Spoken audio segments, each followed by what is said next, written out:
Good evening all of you.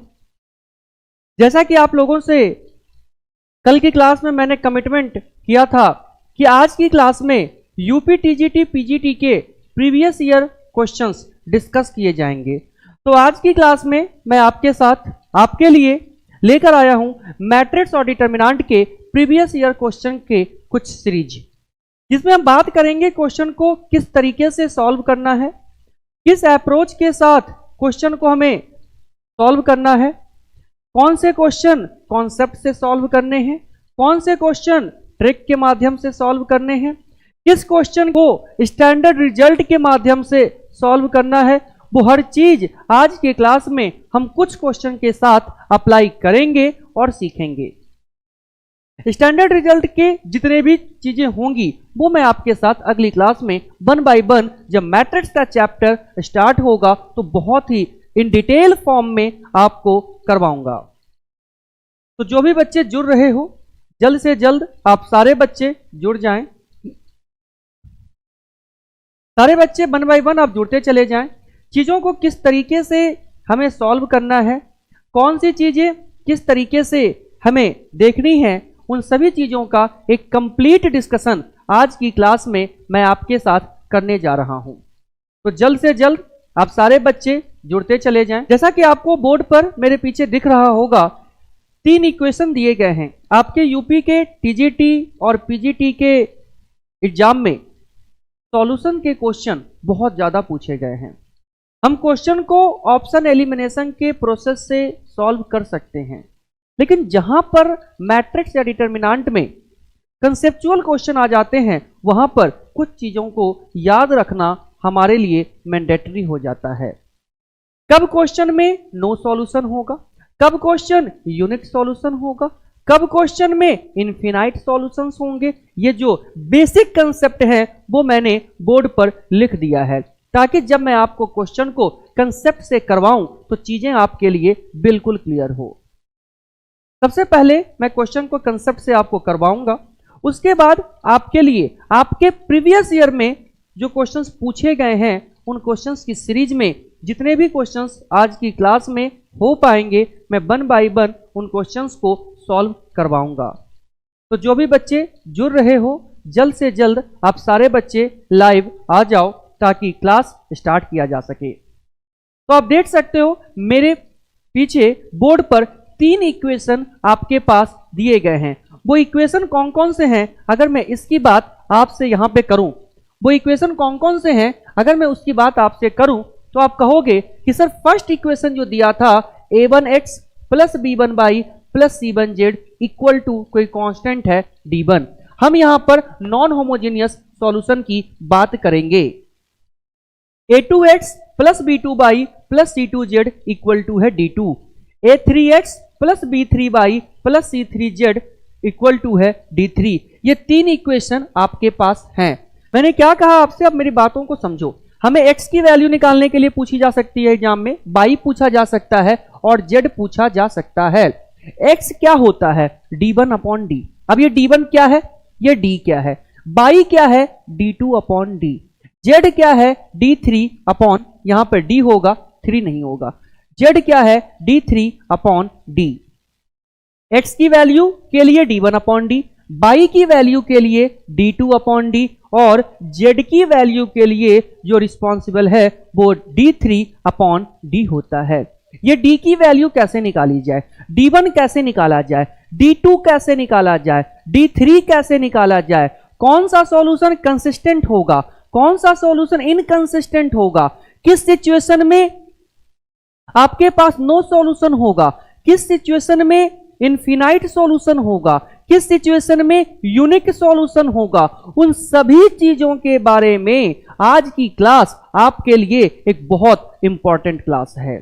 अगली जो आपकी क्लास होगी वो मैट्रिक्स की इन डिटेल क्लास होगी, जिसमें चीजों को बहुत बेसिक से हम करेंगे और काफी अच्छे अच्छे क्वेश्चन हम करेंगे। जब आप आज प्रीवियस ईयर क्वेश्चन को सॉल्व कर रहे होगे तो कुछ कंसेप्ट ऐसे आने वाले हैं जिनके बारे में आपको पता नहीं होगा और स्टैंडर्ड रिजल्ट से डायरेक्ट क्वेश्चन आपके एग्जाम में हमेशा बनते हैं। मैट्रिक्स बहुत इजी है, डिटरमिनेंट बहुत इजी है, लेकिन आप हमेशा ऑपरेटर से क्वेश्चन को सॉल्व करते हो। ये चीजें आपके लिए इतनी कॉम्प्लिकेटेड हो जाती हैं कि आपके लिए करना सेकंड्स का काम जो होता है आप उसे मिनट में करते हो। तो जैसा कि मैंने आपसे बताया, कल वाली क्लास में मैंने आपको इनवर्स से रिलेटेड जितने भी टेक्निक्स थी वो मैंने करवा दिया था। आपको पता होगा, अगर आपने यूपी टीजीटी पीजीटी का सिलेबस देखा है या प्रीवियस ईयर क्वेश्चन देखे हैं तो उसमें रैंक ऑफ द मैट्रिक्स भी पूछा गया है। तो आज एक या दो क्वेश्चन आपके पास रैंक ऑफ द मैट्रिक्स से भी डिस्कस किए जाने हैं। तो सबसे पहले मैंने क्या कहा, नॉन होमोजेनियस सॉल्यूशन निकालने के लिए x d1 अपॉन डी है, y d2 अपॉन डी है और z d3 अपॉन डी होता है। ये d कैसे निकाला जाएगा? d के लिए सबसे पहले करना क्या है, d के लिए सबसे पहले x के कोफिशिएंट को आप कॉलम वाइज लिखो, a1 a2 a3, y के कोफिशिएंट को कॉलम वाइज लिखो, b1 b2 b3, और z के कोफिशिएंट को कॉलम वाइज लिखो, c1 c2 c3। इस तरीके से d निकलेगा। d का डिटरमिनेंट आप निकाल लो, d का डिटरमिनेंट आप निकाल लो। अगर d का डिटरमिनेंट 0 आता है, देखो दो सिचुएशन होगा, या तो डिटरमिनेंट 0 होगा या तो डिटरमिनेंट नॉट इक्वल टू 0 होगा। अगर वो नॉट इक्वल टू 0 आता है तो उस कंडीशन में यूनिक सॉल्यूशन होगा, जिसे हम कंसिस्टेंट भी बोलते हैं, जिसे हम कंसिस्टेंट भी बोलते हैं। यह भी पूछा जाता है, आपके एग्जाम में पूछा गया क्वेश्चन है कि कंसिस्टेंट सॉल्यूशन कब होगा, जब d नॉट इक्वल टू 0 होगा, जब d नॉट इक्वल टू 0 होगा। इतनी बात उम्मीद करता हूं आपको समझ में आ गई होगी। अब आगे देखते हैं, अगर d1 निकालना है, मैंने क्या कहा, अगर d1 निकालना है तो d1 के लिए क्या होगा, अगर 1 निकालना है d1 तो देखो b और c एज इट इज रहेंगे, b1 b2 b3 c1 c2 c3, b1 b2 b3 c1 c2 c3। जो a1 a2 a3 है वो constant term d1 d2 d3 से रिप्लेस हो जाएगा। तो यहां पर a1 a2 a3 था जिसे रिप्लेस कर दिया गया d1 d2 d3 से। तो उम्मीद करता हूं इतनी बात समझ आ गई होगी। अगर d2 निकालना है तो सेकंड वाले कॉलम को d1 d2 d3 से आपको चेंज करना होगा, फर्स्ट और थर्ड कॉलम कांस्टेंट होगा। जबकि अगर d3 निकालना है तो थर्ड वाला कॉलम, जो आपका थर्ड वाला कॉलम है, मेरी बात को समझना, जो थर्ड कॉलम है वो आपका चेंज हो जाएगा। यहां पर d1 d2 और d3 होना है, d1 d2 d3 होगा जब d3 निकालोगे। c1 c2 c3 को रिप्लेस कर दिया जाएगा d1 d2 और d3 से। इतनी बातें आपको समझ में आ गई होंगी। ये बिल्कुल बेसिक कंसेप्ट है जिसके बिहाफ पर हमें एग्जाम में क्वेश्चन को सॉल्व करना होता है। आपने क्रैमर रूल सीखा होगा कि किस तरीके से क्रैमर रूल से हम इक्वेशन निकालते हैं। तो चीजों को उसी तरीके से हम यहां पर समझने का प्रयास करेंगे, पहले कंसेप्ट के माध्यम से। ऑप्शन एलिमिनेशन करना हमारे लिए बहुत आसान है, लेकिन चीजों को कैसे समझें ये बहुत इंपॉर्टेंट। अब देखो यहां पर ये रिजल्ट बहुत इंपॉर्टेंट है, बिना इस रिजल्ट के आप क्वेश्चन को सॉल्व नहीं कर सकते, और यहां से इस रिजल्ट से डायरेक्ट क्वेश्चन आपके एग्जाम में बनता आया है और बनेगा, ये कंफर्म है। तो d की वैल्यू अगर 0 के बराबर नहीं है तो सॉल्यूशन यूनिक होगा, जिसे कंसिस्टेंट सॉल्यूशन भी कहते हैं। लेकिन अगर d इक्वल टू 0 है, मैंने क्या कहा, अगर d इक्वल टू 0 है तो इसके दो एस्पेक्ट होंगे। पहला d1 d2 d3 हो सकता है तीनों के तीनों 0 हो जाए, d1 d2 d3 तीनों के तीनों 0 हो जाएं। अब आप खुद सोचो, अगर d 0 है और d1 भी 0 है, d2 भी 0 है, d3 भी 0 है, तो सिचुएशन 0 बाई 0 का बनेगा, इनफिनाइट सॉल्यूशन होगा। अब इस बात को आप समझना, ये जरूरी नहीं है तीनों 0 हो, कोई एक भी अगर 0 हो जाए, या तो d1 या तो d2 या तो d3, तो उस सिचुएशन में जो सॉल्यूशन होगा वो इनफिनाइट सॉल्यूशन होगा।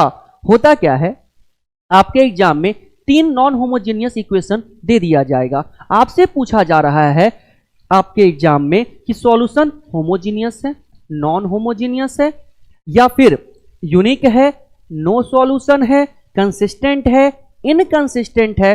तो किस तरीके से पता करेंगे? सबसे पहले डी निकालना है। अगर डी नॉट इक्वल टू 0 तो क्या लिखना है? Unique solution. क्लियर है? अगर इक्वल टू 0 है तो आपके पास D1 D2 D3 निकालना होगा। अगर कोई एक भी 0 मिल जाए तो आंसर आएगा इनफिनाइट। अगर तीनों में से कोई भी 0 ना मिले तो उस सिचुएशन में आंसर आएगा नो सॉल्यूशन।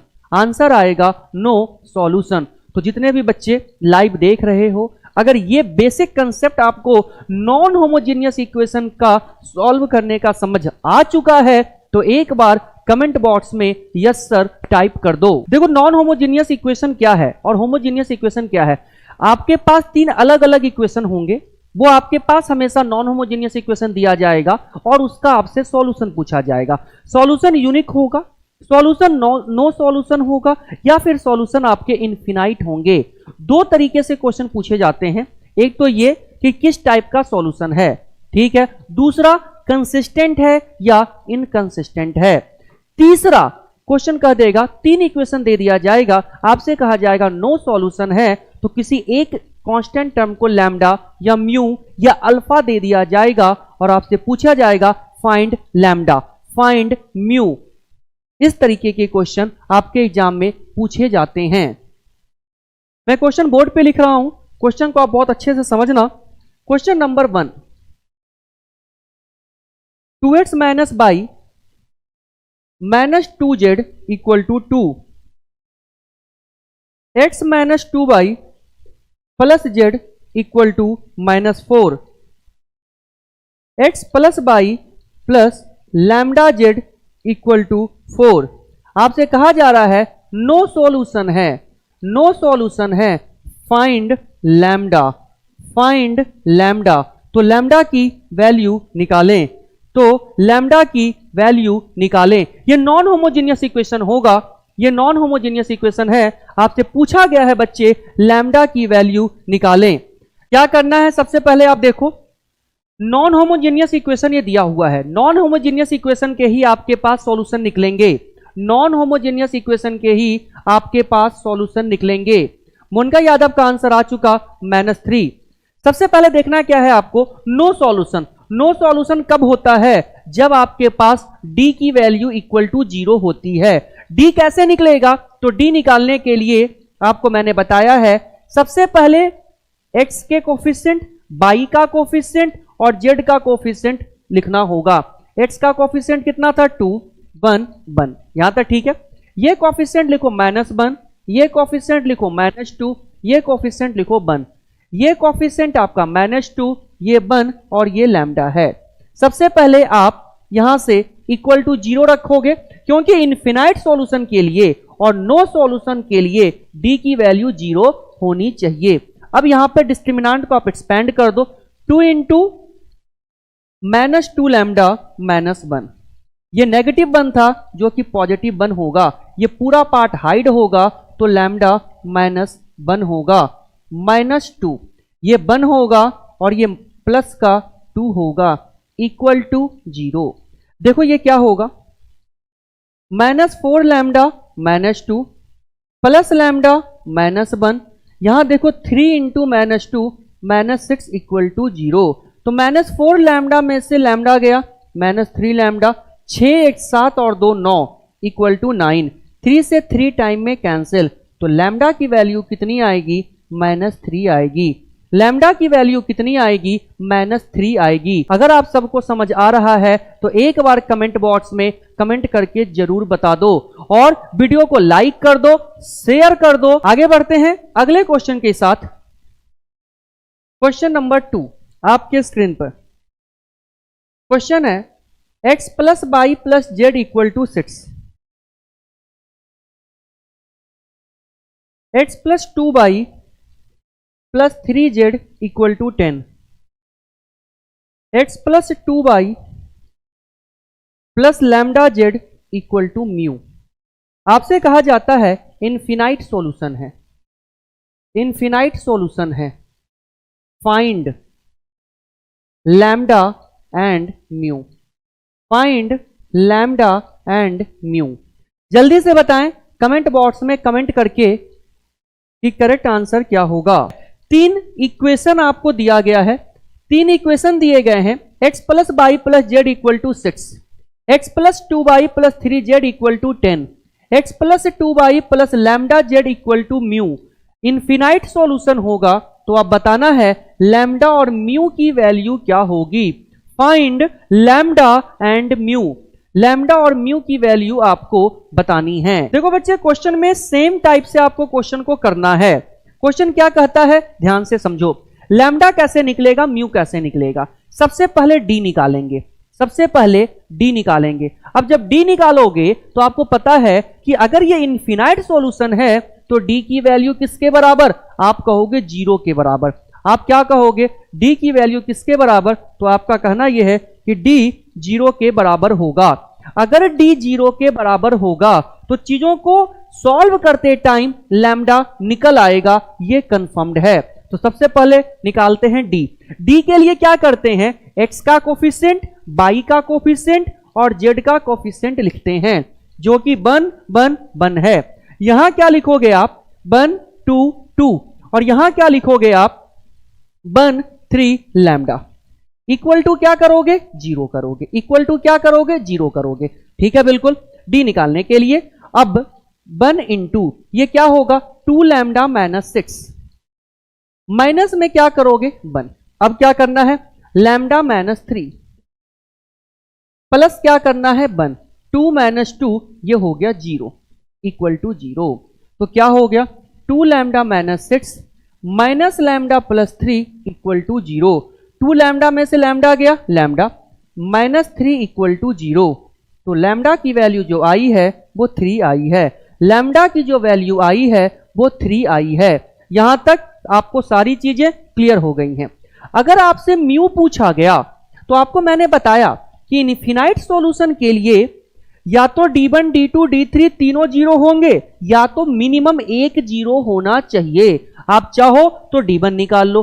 D1 कैसे निकलेगा, D1 कैसे निकलेगा, तो आपको मैंने बताया अगर D1 निकालना है तो A1 A2 A3 की जगह पर ये D1 D2 D3 रखेंगे। तो क्या रखोगे 6 10 म्यू, ये 1 2 2 1 2 2 और ये क्या रखोगे, ये वाला पार्ट ध्यान से देखना 1 3 और लैम्डा आ चुका था 3। इसे सॉल्व कर लो। 6 इंटू 6 माइनस 6 यह हो गया 0 माइनस 1, जैसे ही रखोगे ये 30। देखो आप ये वाला पार्ट जैसे ही हाइड करोगे तो ये आएगा 30 माइनस में 3 म्यू और ये वाला पार्ट आएगा 1 इंटू ये 20 माइनस 2 म्यू इक्वल टू 0। आप यहां से सॉल्व कर सकते हो, ये पार्ट आपका कैंसिल आउट। मैं ऊपर वाले इक्वेशन को यहां से रब कर रहा हूं। क्या आ गई वैल्यू आपके पास minus 30 negative into negative positive 3 mu, ये कितना आया 20 माइनस 2 म्यू इक्वल टू 0। अब क्या करना है 3 म्यू में से 2 म्यू माइनस कर दो तो mu minus 10 equal to 0। Mu की वैल्यू आ गई 10, म्यू की वैल्यू आ गई 10। तो जिन जिन बच्चों का आंसर 3 और 10 आया है उन सभी बच्चों का आंसर बिल्कुल ही करेक्ट है। आगे बढ़ते हैं अगले क्वेश्चन के साथ। आपके पास क्वेश्चन दिया गया है x square upon a square plus y square upon b square minus z square upon c square equal to 1। X square upon a square minus y square upon b square plus z square upon c square equal to 1 minus x square upon a square plus y square upon b square plus z square upon c square equal to 1। आपसे पूछा गया है कि solution कैसा होगा। आपसे पूछा गया है फाइंड द सॉल्यूशन। सॉल्यूशन कैसा होगा? यूनिक होगा, नो सॉल्यूशन होगा, या फिर आपसे पूछा गया है इनफिनाइट सॉल्यूशन होगा। इनफिनाइट सॉल्यूशन होगा।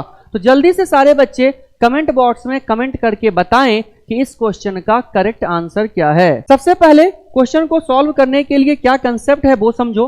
एक्स स्क्वायर का कोफिशिएंट ले लो तो लिखोगे 1/a², यहां भी लिखोगे 1/a², और यहां लिखोगे -1/a²। यहां लिखना है 1/b², यहां लिखना है -1/b², और यहां लिखना है 1/b²। यहां लिखोगे -1/c², 1/c², 1/c²। अब देखो यहां हम इसका d की वैल्यू निकालते हैं। अगर ये नॉट इक्वल टू 0 है तो यूनिक सॉल्यूशन है। इन सब में से 1/a² कॉमन, इन सब में से दूसरे वाले कॉलम से 1/b² कॉमन, और तीसरे वाले से 1/c² कॉमन होगा। तो 1/a², b², c² तो कॉमन है। क्या बचिया आपके पास? 1 1 -1। यहां क्या बचिया? 1 -1 1, और यहां क्या बचिया? -1 1 1। देखो 1 को जैसे एक्सपेंड करोगे तो ये -1 -1, इसके अकॉर्डिंगली अगर आप एक्सपेंड करोगे तो 1, और ये नेगेटिव का 1 था तो ऑलरेडी पॉजिटिव का 1 हो जाएगा, -1। ये आ जाएगा 1, और ये +1 था तो ये -1, ये वाला कैंसिल आउट। यहां देखो -1 -1 -2, और ये 1 और 1 -2 जो कि -4 आ गया। -4 नॉट इक्वल टू 0, इसका मतलब जो सॉल्यूशन होगा वो यूनिक सॉल्यूशन होगा। ये मुझे एक टॉपिक करवाना था जो कि बहुत इंपॉर्टेंट है और आपके एग्जाम में कंटिन्यूअसली पूछा जा रहा है। अब हम स्टार्ट करने वाले हैं आज का मोस्ट इंपॉर्टेंट सेक्शन, जिसमें मैंने आपसे कमिटमेंट की थी कि आज वाली क्लास में मैं आपके साथ यूपी के टीजीटी पीजीटी के क्वेश्चंस जो प्रीवियस ईयर में पूछे गए हैं मैट्रिक्स से रिलेटेड, वो पीडीएफ में जितने भी क्वेश्चंस हैं तो सारे क्वेश्चंस डिस्कस कर पाना पॉसिबल नहीं, लेकिन 1 बाय 1 मैं सारे ही क्वेश्चंस आपके साथ डिस्कस करने वाला हूं।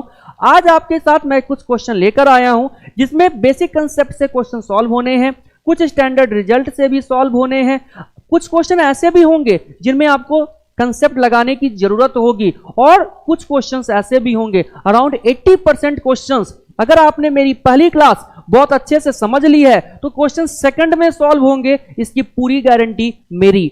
बहुत बेसिक तरीके से आपके एग्जाम में क्वेश्चन पूछे जाते हैं। क्वेश्चन नंबर 1 आपके स्क्रीन पर। क्वेश्चन नंबर 1 का करेक्ट आंसर क्या है?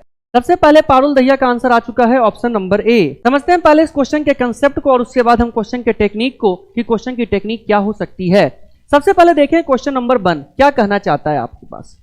देखो यहां पे जो टर्म था जो a11 था, a - x c और b है। पहले कंसेप्ट समझेंगे, c b - x, उसके बाद जो आपके पास दिया है वो a है, b a और उसके बाद c - x है, इक्वल टू क्या है? 0। पहले कंसेप्ट समझते हैं। देखो r1 r2 r3, c1 c2 c3। मैं क्या कहता हूं यहां पर, ये जो आपके पास r1 वाले एलिमेंट्स हैं, r2 वाले एलिमेंट्स हैं, r3 वाले एलिमेंट है, सबको ऐड कर दो। जैसे ही ऐड करोगे इसे तो आपको क्या मिलेगा? a + b + c - x। इसे सबको ऐड कर दो, जो आपको कॉलम 1 बनाना है वो ऐड करने पर बनेगा, या फिर आप ऐसे भी ऐड कर सकते हो इस तरीके से। इसे ऐड करते हो आप अगर, तो देखो इसे ऐड करने पर आपके पास एलिमेंट क्या मिलेगा? a + b + c - x। इसे ऐड कर दो तो भी आपके पास मिलना है a + b + c - x।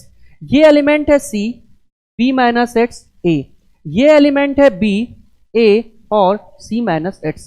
यहां तक आपको किसी भी तरीके का कोई भी डाउट नहीं होगा। इतनी बात आपको समझ में बहुत अच्छे से आ गई होगी। इसके बाद मेरी बात को समझें। आप सबको पता है कि डिटरमिनेंट में ये वाला जो कॉलम है आप इसे कांस्टेंट टर्म मानकर बाहर कर सकते हो, तो ये 1 होगा, ये 1 होगा, ये 1 होगा। यहां तक बात समझ में आ गई आपको? मैं चीजों को स्टेप बाय लिख देता हूं ताकि आपको कोई प्रॉब्लम ना हो। यहां तक आपको मेरी बात बहुत अच्छे ढंग से समझ आ गई होगी। अब देखो अगर आप इसे बाहर करोगे तो a + b + c - x into ये टर्म क्या है आपके पास? 1, सी बी। ये क्या है, यहां आपके पास 1 बी माइनस एक्स ए, और ये क्या होगा 1 ए सी माइनस एक्स। अब यहां पर आप एक्सपेंशन कर सकते हो बहुत आसानी से। कंसेप्ट मैं आपको समझा रहा हूं, पहले कंसेप्ट हम समझेंगे। यहां पर देखो, यहां पर इक्वल टू क्या आया, 0 आया। अगर ये इक्वल टू 0 है तो आप this into this equal to 0, तो a plus b plus c minus x equal to 0 हो गया।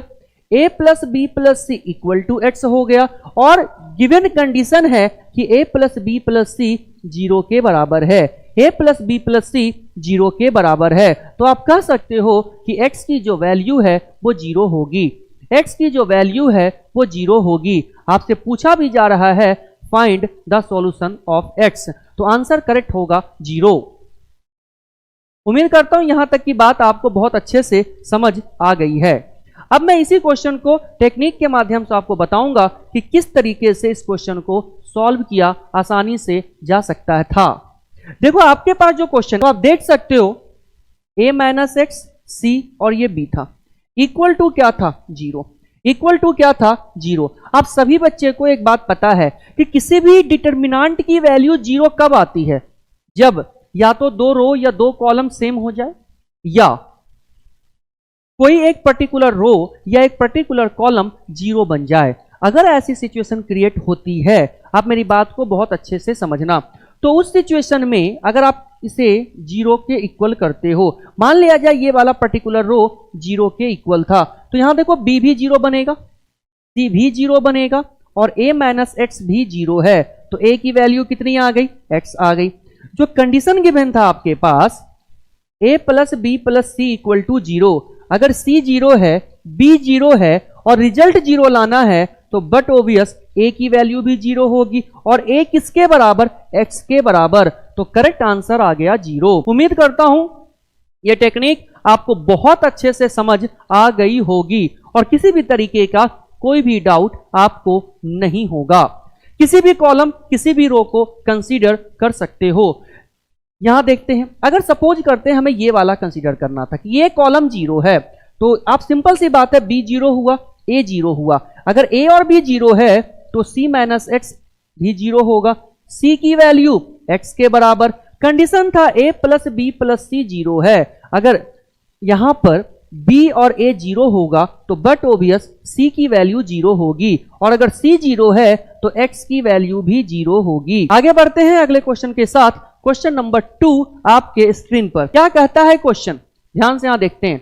The value of the determinant, इसकी वैल्यू पूछी गई है, आप देखते के साथ आंसर बताओ, कोई ऑपरेटर नहीं लगना, बेसिक तरीके से क्वेश्चन सॉल्व होना है। जल्दी से कमेंट बॉक्स में कमेंट करो और बताओ कि करेक्ट आंसर क्या होगा। क्वेश्चन नंबर 2 क्या कहना चाहता है, देखो ध्यान से, बहुत बेसिक चीजें।